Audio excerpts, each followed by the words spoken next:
Kirim nakladnovlarining to'lov faktini tizimda ro'yxatdan o'tkazish zarur. Buni kontragentlar oldidagi qarzdorlik bo'limida amalga oshirishingiz mumkin.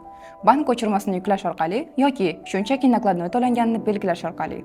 Bank ko'chirmasi orqali to'lov o'tkazilgan nakladnovlar avtomatik ravishda to'langan deb belgilanadi. Hujjat bo'yicha to'lovni qo'lda ham ro'yxatdan o'tkazish mumkin. Buning uchun kontragentlar oldidagi qarzdorlik bo'limini oching. Kerakli hujjatlarni tanlang va to'lash ustunida belgi qo'yib, tanlangan hujjatlarni to'lash tugmasini bosing. Shundan so'ng pul qaysi hisobdan yechilishini tanlang. Bu naqd to'lov bo'lsa, korxona seyfi yoki bankdagi pul mablag'lari bo'lishi mumkin. DDS moddasi odatda nakladnovlarni to'lash deb belgilanadi. Zarurat bo'lsa, bu maydonni o'zgartirishingiz mumkin. Agar siz korxona ichidagi pul oqimlari harakatining kuzatmasangiz, bu maydonni o'zgartirmaslik tavsiya etiladi. Nakladnovlarni qisman ham to'lashingiz mumkin. Buning uchun summa maydonida qarzdorlikning to'liq summasini emas, faqat kerakli qismini kiriting. Zarurat bo'lsa, barcha to'langan hujjatlar bo'yicha yoki alohida chiqim kassi orderini chop etish ham mumkin. Buning uchun to'lash tugmasini bosing. Shuningdek, to'lov sanasini ro'yxatdan o'tkazish yoki rejalashtirilgan to'lov sanasini tanlash mumkin. Buni Kirim nakladnovining to'lov yorlig'ida amalga oshirasiz.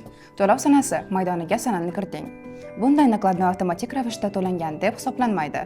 Uni to'lash uchun nakladnovni tanlab, amallar to'lash bo'limi orqali yuqoriga tasvirlangan jarayonni bajaring. Rejalashtirilgan to'lov sanasini belgilash uchun to'lov muddati maydoniga sana kiriting yoki ushbu nakladnovda yetkazib beruvchi sifatida tanlangan kontragent kartasiga to'lovni kechiktirish muddatini kiriting.